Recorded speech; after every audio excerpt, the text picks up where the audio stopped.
श्रद्धा जो कि मुंबई के मलाड में एक एमएनसी कंपनी है, मल्टीनेशनल कंपनी है, उसका एक कॉल सेंटर है, उसमें जॉब करती थी। उस कंपनी में जॉब करने के दौरान उसकी एक लड़के से दोस्ती हो जाती है जिसका नाम होता है आफ्ताब आमीन पूनावाला। तो जब उस लड़के से उसकी दोस्ती होती है तो वो दोस्ती धीरे धीरे प्यार में बदल जाती है। वो प्यार इतना बढ़ जाता है कि श्रद्धा अपने माता पिता से जाकर बोलती है कि पिताजी, मुझे आफ्ताब से बहुत ज्यादा प्यार है, वो मेरा एक अच्छा दोस्त है, वो एक अच्छा लड़का है, मुझे उसके साथ में शादी करनी है। श्रद्धा के पिता उससे कहते हैं कि बेटा, इस रिश्ते को हम तो क्या, हमारा परिवार तो क्या, हमारा समाज भी स्वीकार नहीं करेगा। तो श्रद्धा बोलती है कि इन सब चीजों से हमें ऊपर उठना है, वो लड़का ठीक है और हम दोनों साथ में खुश रहेंगे।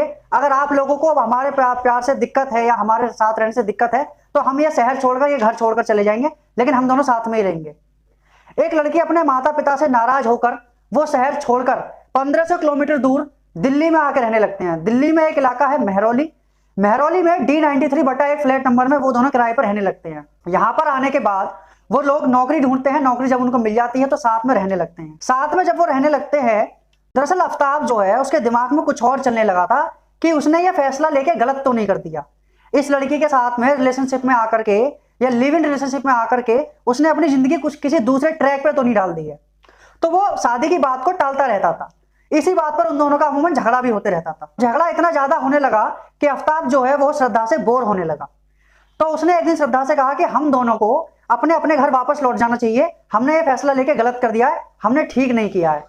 श्रद्धा बोलती है नहीं, जिस मकसद से हम यहाँ आए थे वो मकसद हम जरूर पूरा करेंगे, हम शादी भी करेंगे और बच्चे भी करेंगे और खुशियां भी मनाएंगे, लेकिन हम वापस कभी नहीं जाएंगे। आफ्ताब को इस बात पर गुस्सा आ जाता है और दोनों में बहस हो जाती है। बहस इस कदर हो जाती है कि पता नहीं चलता कि आफ्ताब कब श्रद्धा का गला पकड़ लेता है और गला वो श्रद्धा का इस कदर पकड़ता है कि श्रद्धा कब उसके हाथ से छूटकर नीचे गिर जाती है, यानी कि श्रद्धा की मौत हो जाती है, उसे पता भी नहीं चलता। श्रद्धा की मौत हो जाती है तो वो इस चीज पर यकीन नहीं कर पाता कि उसके हाथ से श्रद्धा की मौत हो चुकी है। वो श्रद्धा की लाश के साइड में बैठ करके पूरी रात यही सोचता है कि अब करें तो करें क्या।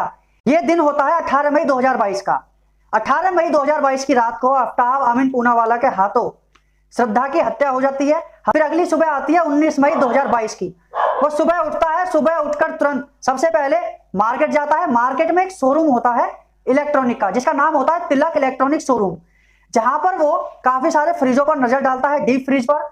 वहां पर उसे एक फ्रिज पसंद आता है 300 लीटर का। वो तिलक इलेक्ट्रॉनिक शोरूम के मालिक से कहता है कि मुझे यही फ्रिज चाहिए, लेकिन मेरी एक शर्त है कि ये मुझे अभी के अभी अपने फ्लैट पर डिलीवर करवाना है। श्रद्धा की जो लाश होती है वो बाथरूम में पड़ी होती है। बाथरूम में जाने से पहले वो अपने फोन में यूट्यूब पे और गूगल पे वो सर्च करता है कि इंसान के शरीर को किस जगह से, किस तरीके से, कितने तरीके से काटा जा सकता है, कितने तरीके से इंसान को काटने में आसानी होती है, जिससे कि वो श्रद्धा के टुकड़े कर सके। उसने लाश के 35 टुकड़े करे, लेकिन 35 टुकड़े करने में उसको 3 दिन लग गए। वो रात को लाश को काटता, थक जाता, बाहर आकर बैठ जाता, फिर जोमेटो से खाना ऑर्डर करता, उसे खाके फिर सो जाता, सुबह फिर ऑफिस चला जाता था।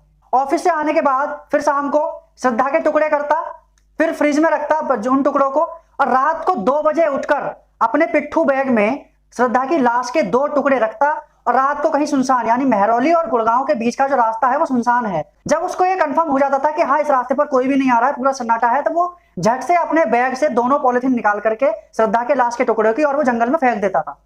लगातार 18 दिनों तक उसने ऐसा ही किया। लेकिन लड़की की माँ दूसरी तरफ जो है, लड़की की माँ वो बहुत परेशान थी, क्योंकि 5 महीने बीत चुके थे और उसकी कोई खबर नहीं आ रही थी। तो वो लड़की के बाप से बोलती है, यानी श्रद्धा के पिता से, कि देखो जी, लड़की की कोई खबर नहीं मिली है, कुछ पता लगाओ क्या है क्या नहीं है। लक्ष्मण भी कोई खबर नहीं दे पा रहा है। लक्ष्मण जो था कि श्रद्धा का क्लासमेट था, तो लगातार उसके कांटेक्ट में रहता था, लेकिन जब श्रद्धा की मौत हो चुकी थी तो उसके बाद से उसका कांटेक्ट उससे खत्म हो चुका था। तब परेशान होकर 8 नवंबर 2022 को लड़की के पिता यानी श्रद्धा के पिता सीधे पहुंचते हैं दिल्ली मेहरौली थाने में। मेहरौली थाने में जाकर के वो अपनी बेटी की गुमशुदगी की खबर लिखवाते हैं, कुछ इस तरीके की, मेरी बेटी के साथ कोई आपराधिक घटना हुई है, वो गायब है, उसका कोई पता नहीं चल पा रहा है, आप कृपया इस मामले को गंभीरता से लेकर के इस पर कार्रवाई कीजिए। पुलिस सबसे पहले जांच शुरू करती है तो वो आफ्ताब के नंबर को ट्रेस पर लगा देती है और 12 नवंबर 2022 को आफ्ताब पुलिस की पकड़ में आ जाता है। जब आफ्ताब पुलिस की पकड़ में आता है और वो इस पूरे वाक्य को जब अपने मुंह से सुनाता है, पुलिस वाले भी हैरान रह जाते हैं। और फिर मीडिया की तरफ से, अलग अलग लोगों की तरफ से सोशल मीडिया पर जब ये खबर फैलती है, पूरा देश इस खबर को सुन के सन्न हो जाता है कि किस तरीके की हैवानियत, आखिर एक इंसान एक लड़की के, एक इंसान के ही 35 टुकड़े कैसे कर सकता है। जिस तरीके की ये घटना हुई है उससे हमें ये सीखने को मिलता है कि ज्यादा से ज्यादा वक्त अपने परिवार और अपनों के बीच ही बिताएं, क्योंकि उनसे ज्यादा प्यार, उनसे ज्यादा परवरिश हमारी कोई भी नहीं कर सकता है। आज की इस कहानी में बस इतना ही। मुझे दीजिए इजाजत। नमस्कार।